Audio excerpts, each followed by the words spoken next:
itu membekas. Sehingga inilah setelah kita bekerja, kemudian kuliah bekerja, saya pun juga minta izin dengan orang tua untuk mendirikan usaha. Lalu itu punya tantangan dan rintangan. Iya.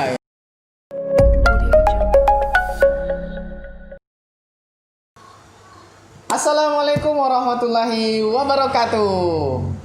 Halo, apa kabar bro and sister Villa yang ada di rumah semuanya? Jumpa lagi bersama saya Rizky Reda dalam acara Ngobrol Asyik.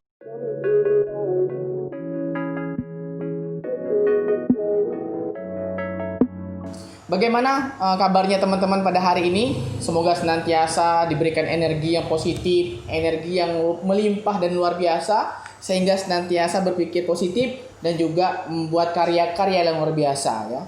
Di hari yang spesial ini kita kembali menghadirkan ya suguhan-suguhan yang menarik, obrolan-obrolan yang menarik seputar hal-hal yang mungkin menjadi keresahan kita bersama ya. Nah, saya sudah mengundang salah satu seorang yang bisa dibilang sangat sukses di dunia bisnis yang ada di Bangka Belitung. Oh, dia merendahkan diri teman-teman ya. Banyak sekali yang akan kita kulik hari ini bersama beliau. Nanti akan saya perkenalkan siapa dia. Yang jelas pada hari ini di momen-momen sebentar lagi akan merayakan 17 Agustus, kita akan melihat dan membicarakan tentang sebuah gebrakan ataupun merdeka gaya anak muda itu seperti apa. Tema kita pada siang hari ini adalah muda merdeka secara ekonomi. Ya, luar biasa sebenarnya. Beliau udah muda loh kira-kira ya. Nanti kita akan bincang-bincang sangat banyak sekali sama beliau. Siapa beliau yang pasti akan seru sekali pada hari ini. Baik, tanpa memperpanjang kalam dan basa-basi, langsung kita sapa. Inilah dia Bang Faisal Parulian. Tepuk tangan untuk Bang Faisal. Apa kabar Bang? Baik. Assalamualaikum Bang Faisal. Waalaikumsalam. Gimana kesehatannya? Lancar-lancar aja sehatnya? Alhamdulillah. Gak ada sakit apa-apa kayaknya ya? Harus selalu sehat. Harus selalu sehat ya. Nah, karena harus produktif. Harus produktif. Opening saya tentang kesehatan nih ya. Tapi nanti kita akan bahas siapa sih Bang Faisal dan kenapa tema terkait masalah pemuda mandiri dan merdeka secara ekonomi ini patut kita angkat dikala sebentar lagi kita akan melaksanakan Hari Kemerdekaan Indonesia. Nah, sebelum kita panjang kala berbicara, saya ingin bacakan dulu biodata beliau ya. Nama beliau adalah Faisal Parulian Harahap, ya. Alamatnya di Pangkal Pinang khususnya. Terus status beliau sudah menikah, ya. Sudah menikah. Ingat ya, yang di rumah sudah menikah dengan 5 anak. Gak ikut KB Bang? Oh ya, keluarga besar. Oh, keluarga besar. Oh, ikut juga KB, keluarga besar ya. 5 anak pemirsa ya. Terus kenapa sih saya mengundang beliau? Emangnya orang ini bisnis apa gitu kan? Apakah sudah bisnis berlian atau apa ya? Kenapa kita mengundang beliau? Beliau ini merupakan salah satu petinggi juga di PKS Bangka Belitung. Dan juga posisi beliau nggak main-main ya. Orang yang pegang duit. Beliau bendahara umum DPW PKS Bangka Belitung. Dan juga beliau merupakan owner bisnis atau business owner HNI Pangkal Pinang. Nah, HNI itu apa nanti bisa kita ceritakan lah Bang ya. Aset bisnisnya nih banyak banget tulisan aset bisnisnya ya. Aset bisnisnya ini kalau saya lihat catatan saya itu ada sekitar 7 ya. Aset bisnisnya yang pertama ada aset bisnis di Babel. Aset bisnisnya juga ada di Palembang. Aset bisnisnya ada di Lahat, ada di Jambi, ada di Padang, ada di Bekasi, ada di Bandung dan lain sebagainya. Banyak banget Bang ya. Udah mau mengalahkan baru ya. Baru. Ada 7 aset bisnis di berbagai macam kota dan provinsi. Luar biasa ya. Masih sedikit Pak. Ini luar biasa ya. Walaupun sudah karirnya melejit tapi tetap low profile ya. Di tahun 2017 beliau resign dari Dinas Kesehatan. Di tahun 2017 menjadi dan murni menjadi pengusaha. Padahal bisa dibilang posisi di Dinas Kesehatan itu luar biasa juga Pak ya. Tapi beliau memilih untuk fokus di bisnis karena mungkin ada banyak manfaat di situ. Nah, tanpa panjang kalam, kita akan ngobrol-ngobrol dan bincang-bincang pada Bang Faisal. Nah, Bang Faisal, saya mau tanya nih Bang. Ini kan di 2017 ya. Resign dari Dinkes. Nah, ini yang ingin saya bongkar dulu nih. Kenapa resign, Bang? Jadi yang pertama ingin merubah dari karakter nyaman ke karakter yang penuh tantangan untuk masa depan yang lebih baik. Oh, merubah karakter yang nyaman. Oh, terlalu nyaman di dinas. Ya, nyaman loh. Terlalu nyaman di dinas itu ya, Bang ya? Ya, ibaratnya nyaman itu dikatakan ya pokoknya tiap bulan lah mendapatkan. Pokoknya ini gajinya udah tertakar dengan sendirinya gitu. Kalau saya katakan itu termasuk wilayah nyaman, tapi ini kembali kepada masing-masing. Tapi karena memang saya punya cita-cita besar ingin menjadi pengusaha dan ingin mencetak anak-anak saya juga menjadi pengusaha untuk menjadi solusi ekonomi kepada masyarakat kita hari ini. Oh, luar biasa banget ya. Artinya keluar dari pekerjaan di Dinkes itu artinya punya visi yang lebih besar lagi, Bang ya. Nah, kalau boleh tahu jabatan terakhirnya di Dinkes itu sebagai apa sih, Bang? Saya sebenarnya perwakilan pimpinan proyek perwakilan dari Jenewa yang diamanahkan di Bangka Belitung. Oh, jadi penanggulangan penyakit menular. Oh, penanggulangan penyakit menular ya. Artinya sebagai pimpinan proyek di sini ya. Wow, luar biasa banget. Kira-kira besar banget ya gajinya ya. Pertimbangan dari tahun mulai resign itu 2017, Bang ya. Yeah. Nah, kenapa masuk ke dunia bisnis? Jadi sebelum kita jelaskan, memang saya ini sebenarnya dari keluarga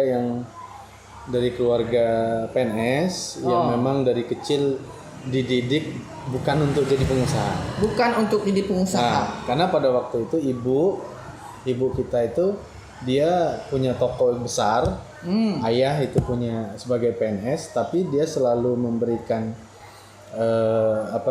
masukan kepada anak-anaknya, jangan jadi pengusaha tapi jadilah PNS, jadilah karyawan tetap, jadilah pegawai-pegawai yang tetap. Oh, jadi sebenarnya agak sedikit kontras juga dengan latar belakang keluarga ya. Iya, orang tua tidak memberi izin untuk jadi pengusaha, mending jadi PNS pegawai. Karena memang maksud orang tua mungkin baik kan, Pak Ano kan.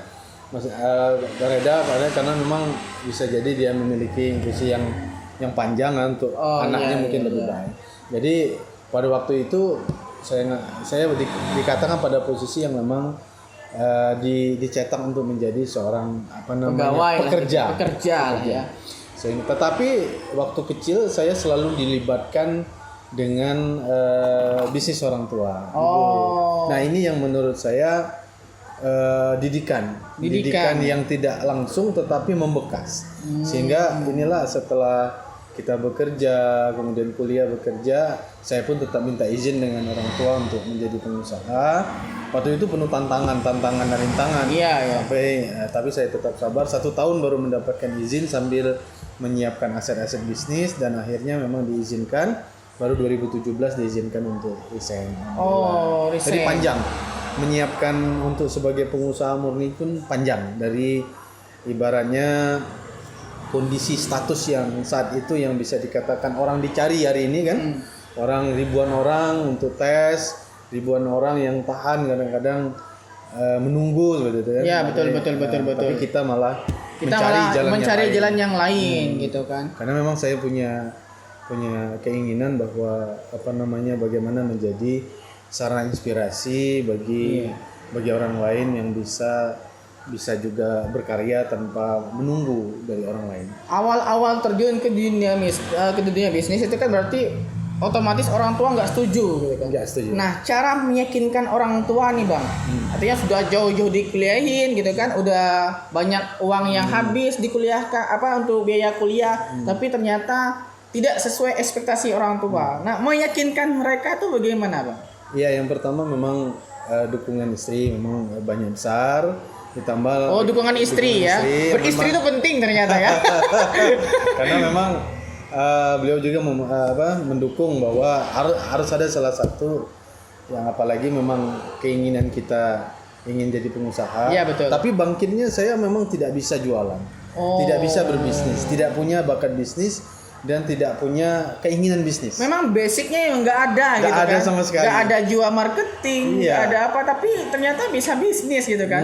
Nah ini yang saya ingin share sebenarnya. Oh, memang. Hari ini ada yang mengatakan bahwa saya tidak punya bakat, saya tidak punya modal, saya tidak punya banyak hal kayak gitu. Saya tidak bisa ngomong, saya tidak bisa apa-apa. Nah, sebenarnya kita ingin menyampaikan, menceritakan ini sehingga semua orang punya potensi yang sama. Wah, menarik banget ya. Bakal dibongkar nih bagaimana caranya untuk menjadi seorang yang nggak harus pintar ngomong kayak saya tapi banyak duit ternyata kayak beliau ya.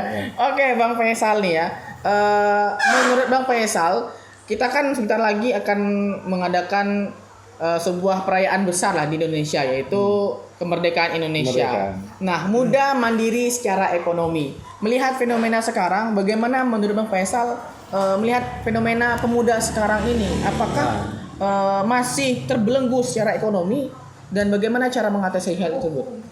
Jadi sebenarnya Bang Reda, kita harus melihat bahwa tantangan kita hari ini, ya tantangan sebelum kita memasuki bagaimana mengisi kemerdekaan, kita harus melihat tantangan kita hari ini, tantangan kemerdekaan.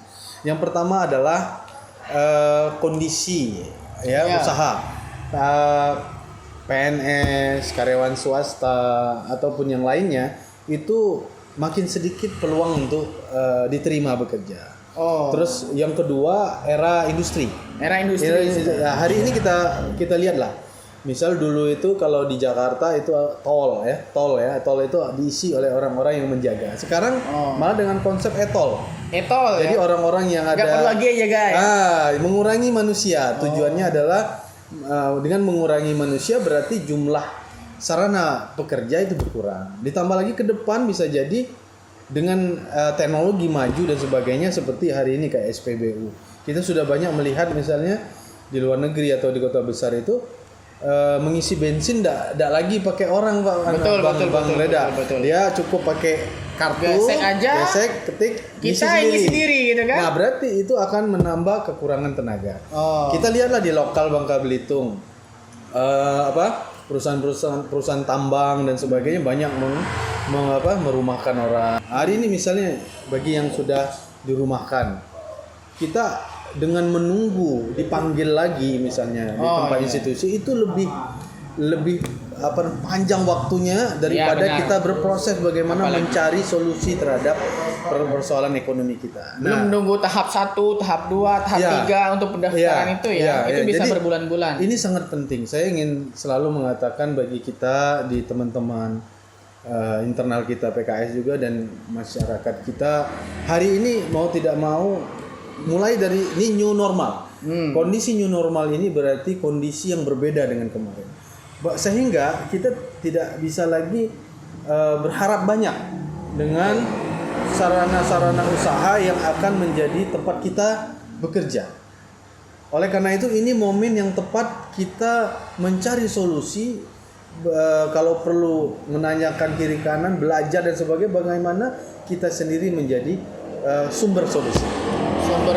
Ya, hari ini apalagi negara kita dengan kondisi ekonomi seperti ini dituntut ada orang-orang yang mampu membuat usaha yang menjadi jembatan nafkah bagi yang lain. Sehingga kayak Indonesia sendiri seharusnya normalnya dalam suatu negara itu adalah usahawannya itu 5%. Seharusnya 5% normalnya. Tapi di Indonesia sendiri apalagi di Bangka Belitung itu kurang dari 3%. Kurang dari 3%. Ya. Apalagi dengan penduduk kita yang baru mau 2 juta ini ya. Berapa persen kira-kira penghasilannya dari pengusaha gitu. Saya senang berkomunikasi dengan beberapa orang yang UMKM dan sebagainya. Saya menyampaikan, Ibu, Bapak adalah pahlawan, saya bilang. Kenapa? Dengan ada 1-2 orang yang Bapak tampung bekerja, dia bukan menafkahi 1 orang. Kalau dia menikah berarti 2 orang. Kalau dia sudah punya anak berarti bisa jadi 3 orang. Bertambah lagi punya. Berarti saya bilang kita sudah menjadi solusi minimal 4 orang. 4 orang ya. Dari 1 orang. Kalau dia 2 orang, kalau ada 10 orang berarti di sumber solusi. Apalagi kalau misalnya dia pakai untuk nafkah keluarganya, dia pakai untuk sodako dan sebagainya, berarti di situ ada unsur pahala jariah insya Allah. Kalau kita niatkan memang membuat sarana usaha itu untuk solusi-solusi bagi orang lain. Oh, betul sekali. Ini yang menjadi share inspirasi Betul, ini betul, yang betul mesti sekali. kita hadirkan. Nah, Bang Faisal nih ya, artinya kan banyak sekali yang benar-benar seharusnya kita kembangkan lagi ya, apalagi dalam dunia wirausaha dan juga bagi anak-anak muda nih di era pandemi seperti ini dan benar-benar harus merdeka secara finansial dan ekonomi. Nah, Bang Faisal, banyak anak muda itu mengeluhkan ketika berbicara tentang ekonomi, berbicara tentang penghasilan finansial dan bahkan entrepreneur dan wirausaha itu sendiri, banyak yang mengeluhkan tentang modal. Ya. Ya. Modal. Jadi Nikah modal. juga perlu modal ya. Nah, meninggal juga belum Meninggal ada. juga perlu modal. Iya, meninggal aja perlu modal. Betul. Apalagi cuma masalah ini. Nah, Betul. bagaimana sih untuk memecahkan mental block itu, Bang Faisal, sehingga pemuda-pemuda kita di Bangka Belitung khususnya Indonesia yang secara umumnya mental blocknya itu bisa hancur gitu, sehingga tidak hanya memikir modal itu adalah uang. Ya memang sebenarnya hampir 50% ada uang gitu kan. Cuma bagaimana caranya untuk mengatasi mental block itu, Bang Faisal, bagi pemuda-pemuda di Bangka Belitung? Baik, pelajaran yang paling baik itu adalah dari Rasulullah SAW. Rasulullah itu pada saat tahapan Rasulullah, pada saat 0 sampai 6 tahun, ya, Rasulullah itu adalah masa pembentukan awal. Di situ memang Rasulullah dibentuk dengan kondisi-kondisi, ya, sehingga dia kokoh secara pribadi dan Tekanan juga lah ya, istilahnya ya. kemudian selanjutnya adalah dari meninggalnya ayahnya, ya kan, kemudian meninggalnya ibunya, kemudian dititipkan ke kakeknya. Itu sebenarnya tahapan-tahapan yang dibentuk oleh Allah. Termasuk misalnya Rasulullah dengan kakek, ya, kakeknya membentuk Rasulullah ini sebagai seorang, dia adalah sebagai Pengembala, ya? pengembala. Pedagang. Tidak, pengembala. Nah, dia masih menjadi pengembala, tetapi dia juga belajar tentang berkomunikasi dengan tokoh-tokoh. Betul. Jadi pada saat ini Rasulullah itu di eranya bersama kakeknya, dia dididik walaupun dia mengembala, ya. Dia mengembala itu pun belajar mengelola atau manage orang yang tidak punya Sebenarnya akal iya, sempurna. nggak punya akal, nggak bisa ngomong sama kita. Nah, Gitu. kita tahu, sehingga harus memilih sabar. Iya. Ya, nah, ini didikan. Kemudian sampai dia pun Rasulullah diajak bagaimana berkomunikasi sesama tokoh-tokoh yang ada saat itu, berkomunikasi dengan orang. Jadi ini di suatu bagian dari tahapan pendidikan Rasulullah. Berikutnya umur 12 tahun Rasulullah ini kan sudah mulai nih. Dia mulai bersama meninggalnya kakeknya, kan dia bersama pamannya kan? Iya, pamannya. Nah, 12 tahun ini baru mulai dia belajar dagang. Nah, dia ikut hari itu, ikut hijrah, pamannya, gitu kan? ikut ke Sam, ikut kemana, membawa barang-barang. Sehingga ini pelajaran bagi kita. Seharusnya belajar di bisnis itu dimulai dari 12 tahun. 12 tahun. Sehingga kadang-kadang waktu kita umur seperti ini ya sih dikatakan Agak sedikit berat untuk memulai. itu. Tapi sebenarnya masa-masa 12 tahun itu masa-masa yang memang mesti dilatih gitu, untuk menjadikan kita sebagai entrepreneur ya. Ya 12 tahun itu sudah mulai dagang, bawa dagangan orang dan sebagainya kan. Kemudian ketemu tokoh-tokoh dagang atau orang-orang pembesar, punya pemodal besar. Itu bagian tahapan-tahapan yang Allah berikan pada Rasulullah untuk mendidik dia. Tapi ini sebagai pelajaran bagi kita sebenarnya. Nah, sebenarnya catatan saya juga selanjutnya di umur 17 tahun ya. 17 tahun itu baru Rasulullah juga antara 12 sampai 17 tahun Rasulullah sudah mulai membawa usaha sendiri. Sehingga banyak jadi orang udah punya pengalaman, ya, ikut paman. Ya. Jadi ibaratkan, tapi emang prosesnya panjang kalau bahasa sekali kita ya. magang lah. Magang. Jadi kalau umur 12 anak iya. SMP bolehlah nengok orang yang UKM UMKM betul. magang, nengok Ini cara magangnya membuat, ketika kuliah ya. mencari buat Betul, tas. betul. Misalnya sekarang kan era modern ini banyak dengan konten-konten. Misal kalau Iya. apa yang dia suka, misal umur 12 dia senangnya dimulai dari yang disukai. Apa yang dia sukai, apa yang dia hobi, apa yang dia bisa lakukan saat itu. Betul.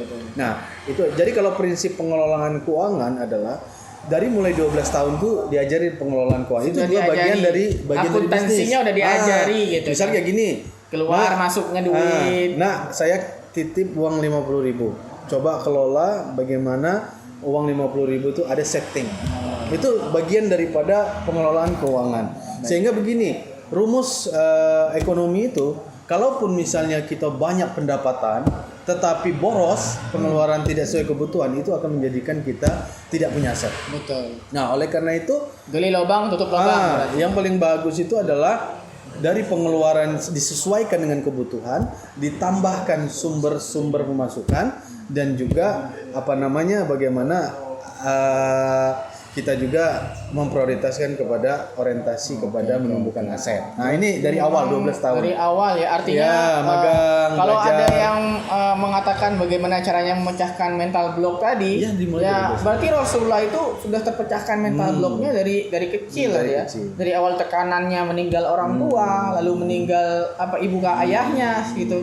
Sehingga nanti dididik kakeknya menjadi seorang yang bisa bernegosiasi. bernegosiasi. Jadi sebelum nanti terjun ke dunia lapangan, ngagang dulu ya. Jadi mental block itu ternyata terlatih tidak instan, Bang ya. Ya, dia proses do it. Jadi plan do it. Jadi dia kita planning, kita lakukan. Dia tidak jadi berbarengan. Nah, Bang, ini kan sudah sedikit terang benderang nih ya. Artinya minimal sudah terbuka. Maaf, Iya. saya belum mengatakan bahwa saya ceritakan dulu Rasulullah setelah Iya. umur 25 tahun. Oh. Ini yang menarik. Nah. Pada saat umur 25 tahun Rasulullah dia sudah menjadi business owner. Oh, 25 tahun. Kita 26 belum owner. Kita 40 tahun baru ya. Saya umur berapa? 40 tahun. 40 tahun jadi owner ya. Nggak nyunah nih owner nih ya. Rasulullah umur 25 tahun. Iya. Dia sudah menjadi pengusaha murni atau business owner. Indikatornya pada saat dia menikah dengan Khadijah, dia melamar Khadijah itu saya catat bahwa emas kawinnya adalah 12,5 on, sama dengan 1/4 kilo emas. Wow. Kalau dinilaikan emas hari ini 1 gramnya 1 juta atau 9 1 kilonya 1 miliar ya. jadi 1, sekian miliar. Oh, mas Itu kawinnya. mas kawinnya cuy. Rasulullah, ya. Itu tidak dikasih orang lain. Itu murni dari pendapatan Murni banget, beliau. ya. Terus yang kedua adalah 100 ekor unta emas. Ya, unta Itu merah. unta merah ya. Unta merah itu senilai, kalau pada waktu itu termasuk Mercedes-Benz ya kalau sekarang ini, atau BMW. Jadi bisa dikatakan itu sekitar 2 miliar ditambah dengan 1 miliar, jadi maharnya Khadijah itu 3 miliar. 3 miliar. Kira-kira hari ini yang memberikan mahar kepada istrinya 3 miliar itu siapa? Sultan ya. Nah, itulah pelajaran yang terbaik dari Rasulullah sebenarnya Baik, kepada benar. kita. Jadi nggak usah jauh-jauh, artinya untuk belajar bisnis juga ada contohnya dari Iya. terdahulu. Nah, Bang Faisal ya, menarik banget sebenarnya terkait masalah kemerdekaan ekonomi, apalagi anak-anak muda. Nah, terkadang anak muda itu sering terkendala untuk memanage. Apakah perlu lingkungan ataupun komunitas yang bisa membuat kita itu semangat untuk berbisnis? Apakah kita harus menjadi solo player atau harus menjadi benar-benar orang yang punya tim gitu kan? Nah, gimana Bang Faisal? Apakah dua hal ini bisa jadi patokan? Ya, sebelum kita kemerdekaan pemuda tadi, seluruh orang pasti menginginkan kemerdekaan keuangan finansial ya, semua orang. Tetapi kalau hanya sekedar keinginan tapi tanpa sebuah upaya ataupun planning kita, itu mungkin bisa jadi tambah lama kayak gitu. Sehingga seperti Rasulullah, Rasulullah itu diangkat menjadi rasul di umur 40 tahun. Berarti dia sudah menjadi seorang investor dan aset-aset bisnis dia sudah berjalan dengan sendirinya. Sehingga Rasulullah tidak pernah walaupun dia berdakwah dan sebagainya, dia sumber-sumber keuangan itu dari mereka untuk mereka. Nah, inilah sebenarnya identitas kebebasan finansial. Jadi dia tetap umur 40 tahun kalau perlu kita sudah berinteraksi, memberikan kontribusi untuk masyarakat. 40 tahun ya. Umur 40 tahun. Nah, kalaupun kita harus bekerja sebagai PNS ataupun apa, itu sebenarnya adalah kontribusi keilmuan, kontribusi kita. Tapi kita dalam rangka memiliki kapasitas entrepreneur itu sebenarnya dalam misal kapasitas tidak tidak mau ketergantungan dengan orang lain dan mampu menjadi solusi. Dan juga dengan mempunyai kapasitas finansial yang bagus, artinya kalau kita punya finansial yang bagus, kita bisa berkontribusi kepada semua orang. Iya. Sedangkan kalau misalkan kita punya kapasitasnya hanya sedekah keilmuan, ya berarti berkarya dengan ide-ide kita, ide-ide dan sebagainya itu ya. Tapi dengan pemuda tadi Bang Reda, sebenarnya bisa umur kayak seperti Rasulullah tadi, misalnya gini, masa SMP sudah mulai, ya. terus masuk masa SMA. Apa yang dia suka? Dimulai dari yang dia suka. Ya, pertanyaan Bang Reda tadi bagaimana apakah komunitas lingkungan itu mempengaruhi? Ya, kembali lagi memang seseorang itu kan ada masanya kayak masa ABG dan sebagainya, dia ingin mencoba atau apa. Tinggal sebenarnya harus ada memang orang-orang atau yang memandu mengarahkan kepada potensinya. Ya memang kata Islam itu lingkungan itu mampu menciptakan. Jadi kalau memang kita memiliki ataupun dia belum memiliki sama sekali, kalau kita ingin memiliki misalnya kuliah, kalau bisa tidak tergantung orang tua lagi atau apa, itu sudah dimulai dari mimpi, dimulai dari keinginan.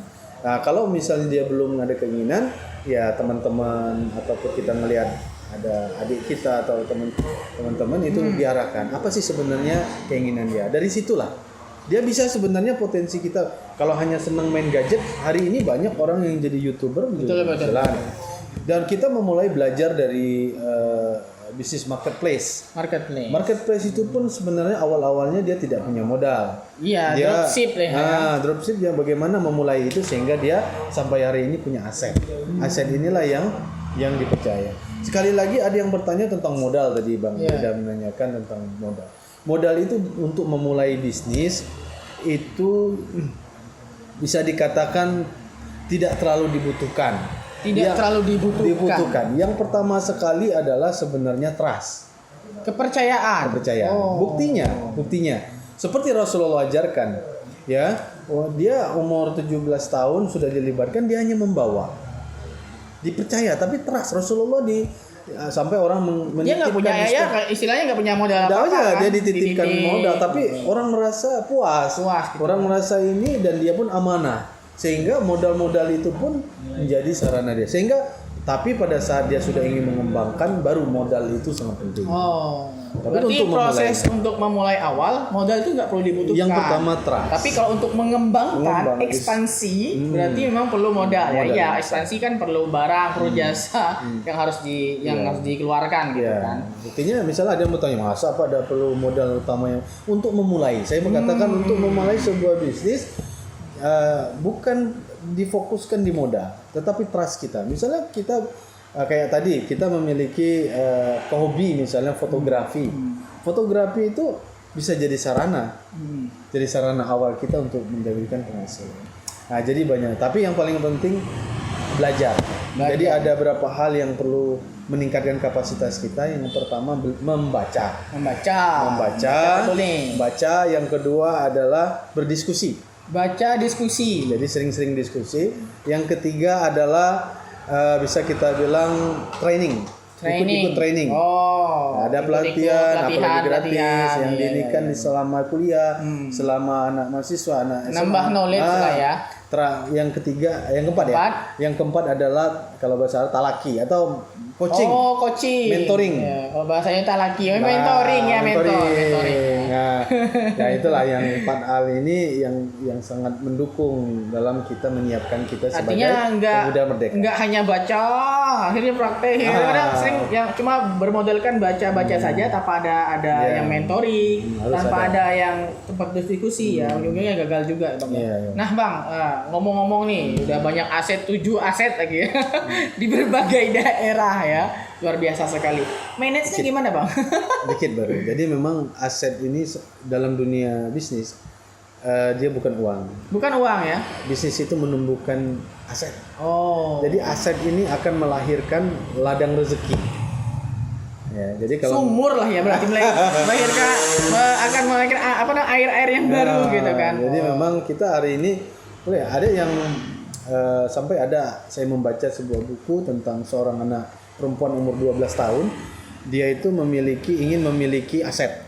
Salah satunya dia memimpikan, karena dia memang kondisi orang yang tidak mampu, dia memimpikan punya ruko yang besar. Makmur itu pada waktu itu dia baru umur 12 tahun, sehingga dia saat itu menyimpan uang 20.000. Ya, setiap ada 20.000 dia dapat, ataupun ini dia dari beberapa sumber yang mungkin dia juga terlibat dari orang tuanya atau dari sumber-sumber yang dia belajar atau apa ngikut yang lain, dia simpan. Ketemu 20.000 dia simpan, ketemu 20.000 dia simpan. Akhirnya tanpa terasa umur dia 27 tahun, pada waktu itu dia sudah memiliki 3 aset. Aset yang pertama ruko. Aset yang kedua rumah besar yang senilai 1,5 M, dan yang ketiga itu adalah aset kalau tidak salah itu waktu itu dia milih aset tanah itu. Jadi dari 3 aset ini beliau sampai cukup mengelola aset itu berikutnya sehingga menjadikan kebebasan finansial. Jadi banyak aset itu memang maksudnya sebuah aset itu bukan itu ya, tapi untuk menghasilkan pundi-pundi yang baru gitu kan. Jadi bukan di apa namanya istilahnya tuh disimpan enggak ya, tapi dia akan mengeluarkan yang baru. Sistem ekonomi kita sebenarnya mengapa hari ini ada krisis salah satu dan sebagainya. Tanda buktinya masyarakat kita makmur itu kita lihat pada saat pemilihan pileg atau pilkada, pemilu lah ya. itu makmur tuh kadang-kadang. Yang kedua adalah yang kedua itu pada saat lebaran. Hari besar. Itu tandanya banyak orang yang hanya sekedar menyimpan uang.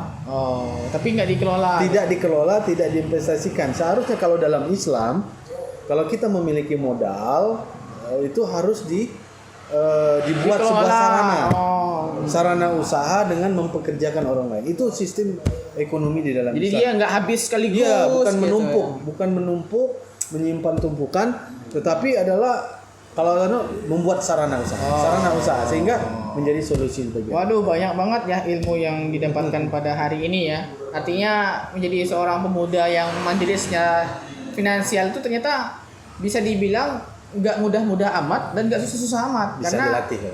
Bisa intinya disiapkan. adalah ilmu tadi ya.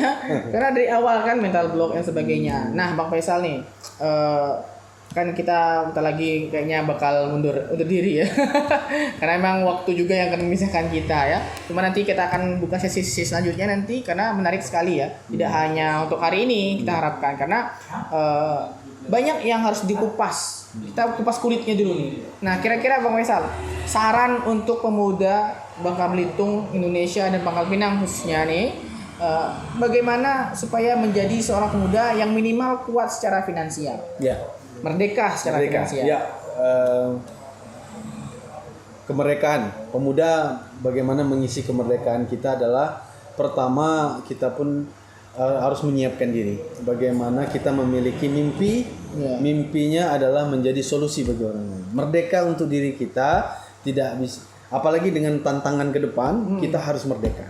Kita bagaimana kita ciptakan kita menjadi merdeka finansial sehingga kita menjadi solusi bagi orang lain, menjadi solusi-solusi ekonomi yang lain. Nah, itu problem solver. Jadi saran saya pemuda, bagaimanapun negeri ini kontribusi pemuda sangat besar. Kemerdekaan oleh pemuda, proses proklamasi itu juga pemuda. Sehingga bagaimanapun seharusnya mengisi kemerdekaan ini dan menjadi solusi bagi khususnya juga solusi yang lain, khususnya ekonomi juga dimulai kita menjadi seorang pemuda. Ya, artinya pemuda itu punya peran penting ya. Maka sebelum kita memerdekakan orang lain, minimal memerdekakan dulu dari kita. Nah, sarannya yang sangat bagus sekali. Artinya teman-teman muda di rumah jangan sampai nanti ketinggalan sama orang lain ya. Apalagi menyambut kemerdekaan 75 tahun ini, sudah semakin dewasa negara kita, apakah kita juga sudah semakin dewasa dalam menyikapinya. Nah, terakhir nih Bang Faisal. Kira-kira misalkan Bang Faisal dikasih uang 1 miliar, apa yang akan Abang lakukan? Mengembangkan aset atau menghabiskannya? Aset ya, tetap kepada aset. Nah, kira-kira seperti itu teman-teman. Artinya kalau kita punya ilmu pasti bakal bisa mengelola tersebut ya. Dan intinya nanti dari awal pun harus benar-benar dijejel habis sehingga nanti berjalan sampai ke depannya tidak sampai menjadi orang yang orang kaya baru. Yang penting mulailah dari yang disukai. Mulailah dari yang disukai ya. Mulai dari yang disukai, dalami, profesionalkan, insya Allah itu jadi ladang. Oke, luar biasa banget. Jadi banyak sekali yang harus kita pelajari ke depannya untuk merdeka secara finansial. Mungkin nanti bisa coaching sama Bang Faisal ya. Untuk alamatnya boleh nanti cek Facebooknya. Apa Facebooknya Bang? Facebooknya apa? Faisal Parulian Gesit. Faisal Itu Parulian ada panjangnya Gesit. Bang. Oh, ada gesitnya apa tuh? Gerakan ekonomi. Gerakan ekonomi. Gerakan ekonomi dan kesehatan. Oh, jadi gerakan ekonomi dan kesehatan. Nanti silakan follow Facebook beliau. Tanya-tanya juga membuka diskusi di rumah ya berarti ya. Ya, silakan. Siap di coaching. Oke, Bang Faisal, terima kasih atas kehadirannya di PKS TV Bubble. Harapan kita tidak hanya berhenti sampai di sini karena mungkin memang waktu yang akan memisahkan kita. Cuma banyak sekali yang ingin kita korek lagi dari Bang Faisal ya. Ilmu-ilmunya masih banyak yang belum kita korek. Intinya tetap merdeka secara finansial itu harus, dan sebagai pemuda kedepannya menjadi tulang punggung negara ini harus merdeka secara finansial dan juga harus benar-benar bisa menjadi pemuda yang siap untuk menghadapi globalisasi di kemudian hari. Merdeka ya. Baik, saya Rizky Reda dan saya Faisal. Terima kasih. Assalamualaikum warahmatullahi wabarakatuh.